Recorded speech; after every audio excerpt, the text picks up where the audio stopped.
thérapie orientée vers les solutions, c'est, bon, le nom le dit, c'est une thérapie. Donc, ça va être utilisé par quelqu'un qui a le titre de psychothérapeute. OK?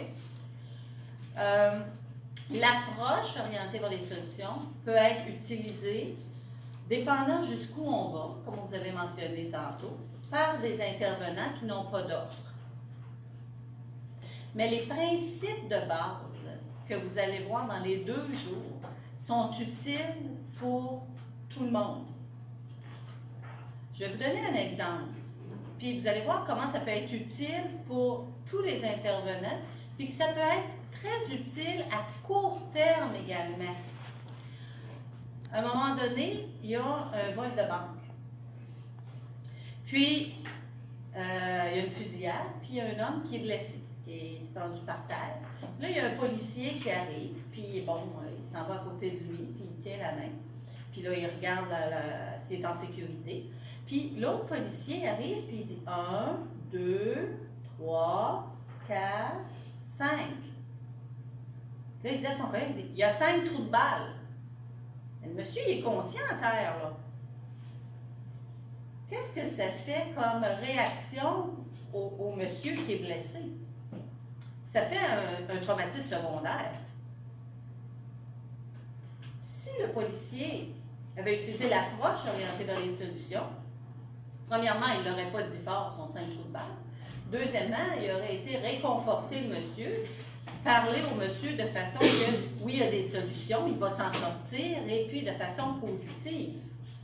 Donc, on voit que dans un court laps de temps, en 30 secondes, l'intervention qu'on fait peut soit traumatiser quelqu'un par un traumatisme secondaire, ou soit l'aider à être moins traumatisé.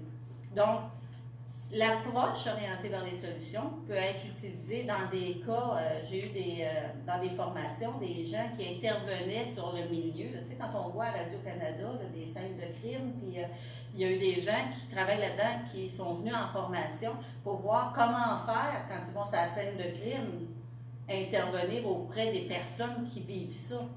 Donc, l'approche orientée vers les solutions peut être utilisée même dans les cas de traumatisme très graves et en une courte période de temps. C'est sûr qu'on ne va pas faire une thérapie et guérir le problème de la personne, mais on va l'empêcher d'avoir un stress post-traumatique secondaire à la situation parce qu'on va bien intervenir. Donc, c'est ça la différence. Fait que tous les outils qu'on va voir, même si vous ne faites pas partie d'un ordre, vous pouvez les utiliser selon la limite de votre capacité puis de votre professionnalisme aussi. Donc, c'est pour ça que c'est important par rapport à ça. Oui, la TOS est une approche à ce qu'on dit court terme, mais il faut s'entendre par court terme. Court terme, ce n'est pas nécessairement 3 rencontres. Vous allez voir que court terme, ça veut tout simplement dire que c'est plus court que des thérapies à long terme. Demain, on va en parler plus au niveau des traumas. Qu'est-ce qu'on entend par thérapie à court terme?